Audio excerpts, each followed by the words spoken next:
Hey guys, welcome back to the channel. So today I'm going to show you two ways to clean your engine bay. We'll look at how to clean the engine bay without using any water, and then we'll move on to actually cleaning it the proper, most professional, efficient way, which is by using a pressure washer and water, especially without breaking any sensors. So let's say you started off with cleaning the engine bay without water because you're trying to be safe, and you're afraid you could break something. That's a safe way and still efficient, just not as efficient as using water and a pressure washer to clean it. If you want a very professional, shiny, clean look, then you'll probably need to use water. So I'm going to show you the two ways to do that correctly without jeopardizing anything and without breaking any sensors or any parts that could affect a vehicle and its performance. Now, the reason this is important more than a lot of people realize is because engine bay cleaning is one of those jobs that people are either too scared to do at all, or they do it the wrong way because they watch somebody online spray everything aggressively, soak every connector, blast directly into electrical components, and then act surprised when the car starts misfiring, idling rough, or refusing to start. And once that happens, what should have been a simple cosmetic cleaning job suddenly turns into a diagnostic headache you did not need. And that fear is exactly why so many people ask questions like, is it safe to pressure wash an engine bay? Can you pressure wash a car engine? Or can I wash my engine bay with water at all? Those are valid questions because yes, if you do it carelessly, you can absolutely create problems. But if you understand how to clean an engine bay safely, what areas to avoid, what parts to protect, and how to dry everything properly afterward, then this is something you can do without turning a simple cleaning job into an expensive repair. So before I show you the two right ways, let me make one thing very clear. Water itself is not automatically the enemy. Modern engine bays are not made out of sugar. They are designed to survive rain, moisture, humidity, road spray, and heat cycles. The real problem is not just using water. The problem is using too much pressure in the wrong place, spraying too closely, soaking sensitive areas carelessly, or using the wrong chemicals and never rinsing or drying things properly. That is where people get into trouble. That is also why the real question is not just, can water touch the engine bay? The real question is how to clean the engine bay without damaging sensors, connectors, wiring, or electronics. Because that is what most people are actually worried about. They are not worried about water in theory. They are worried about a check engine light, a rough idle, or a no-start condition after cleaning. So this video is really about how to get the result you want without taking the kind of risk that causes those problems. And that is why I want to break this video into two practical methods. First, I'll show you how to clean your engine bay without water at all, which is the safer method if you are nervous, if the engine bay is only lightly dirty, or if you just want to freshen things up without taking any risk. Then, after that, I'll show you how to clean it with water and a pressure washer the right way, so you get that deeper, more professional-looking result without damaging sensors, wiring, alternators, or connectors. Now, before doing either method, there are a few things I always want you to check first. Number one, make sure the engine is cool or at least only slightly warm. A lot of people ask if the engine should be cold before cleaning the engine bay. And yes, that is the safer way to do it. Do not start cleaning a hot engine bay straight after driving because sudden temperature change, chemical evaporation, and water hitting hot parts is just unnecessary risk. Let the vehicle sit and cool down. Number two, remove any loose debris first. If you have dry leaves, sand, or dust packed around the cowl area, near the hood hinges, or around plastic covers, do not just soak it immediately. Blow it out or brush it off first. Number three, inspect the engine bay quickly for anything already loose, cracked, or damaged. If a connector is half broken already, if a coil pack seal is bad, if the fuse box lid is loose, if an intake tube is split, cleaning did not create that weakness, but cleaning can expose it. And this is also where you should think about what parts to cover when cleaning the engine bay. If your alternator is sitting in an exposed position, if you have an aftermarket intake, an open filter, a questionable fuse box cover, or wiring that already looks brittle, those are the kinds of areas where a little extra caution goes a long way.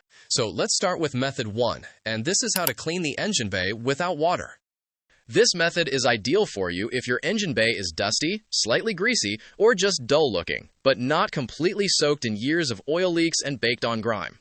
It is also the best starting point if you are new to this and want to clean safely without feeling like you are gambling with expensive electronics. And honestly, for a lot of daily drivers, this method is enough. If you are looking for a safe way to clean a dirty engine bay at home without using a pressure washer, this is the method that makes the most sense.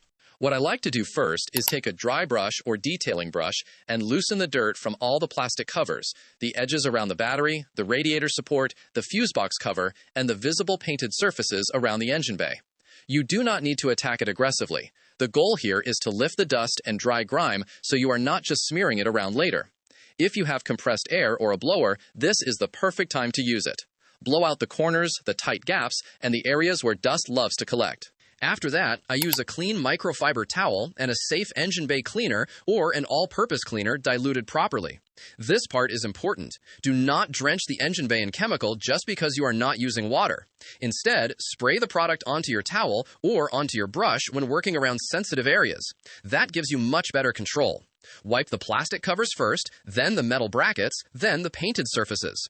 If a section is dirtier, use the brush to agitate lightly and then wipe it again with the towel.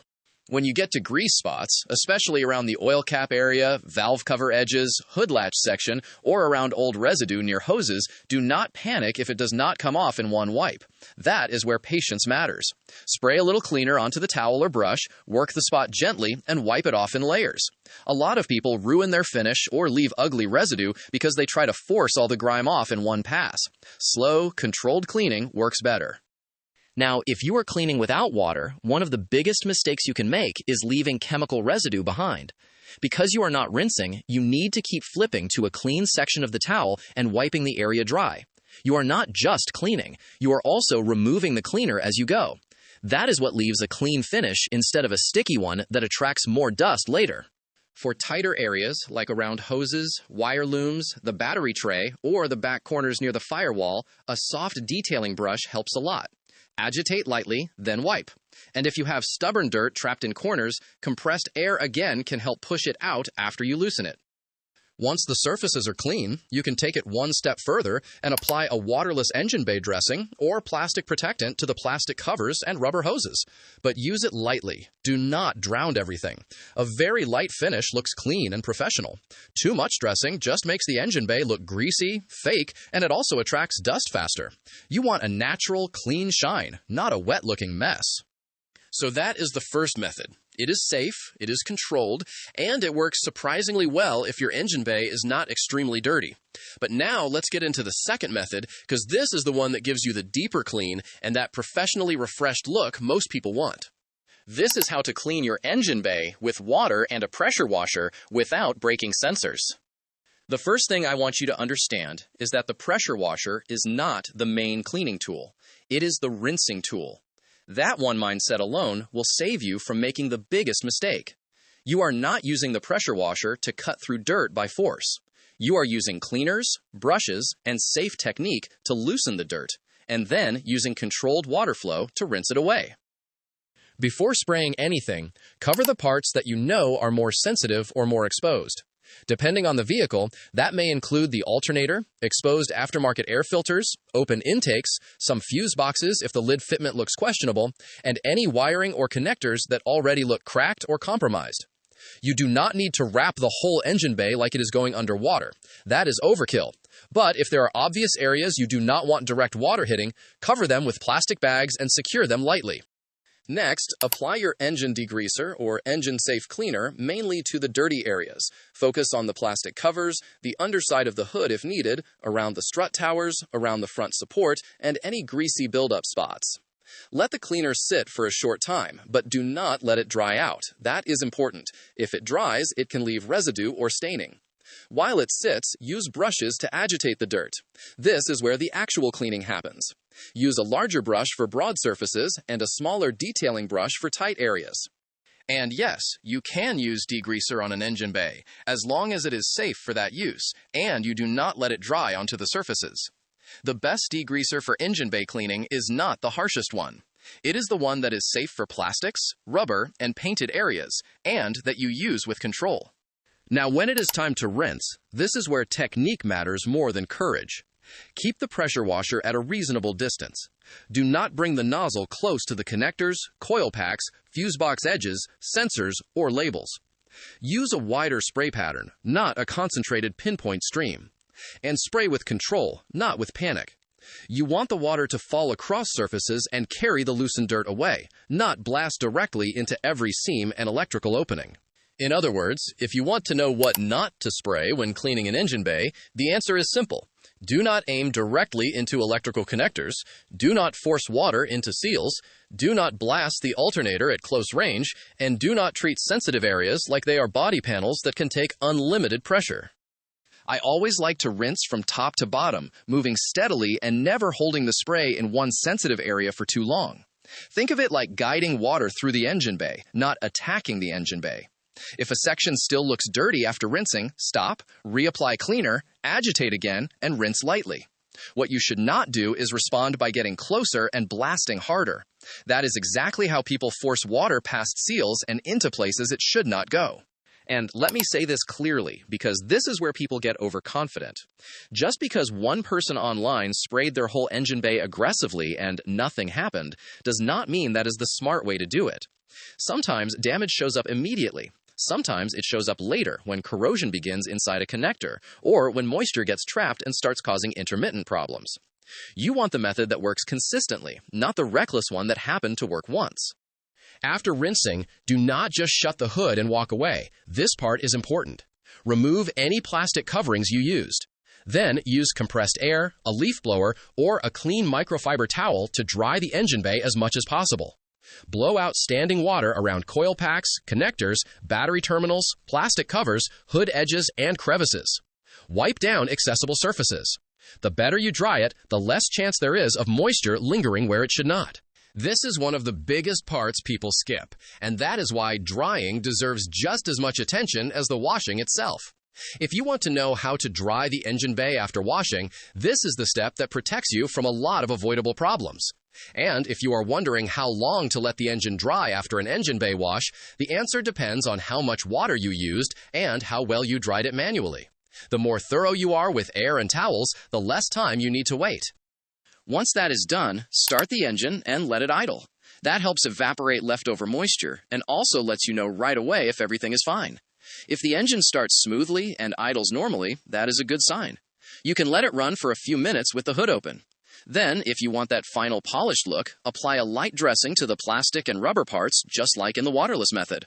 Again, light is the key. Clean and subtle looks better than overly glossy.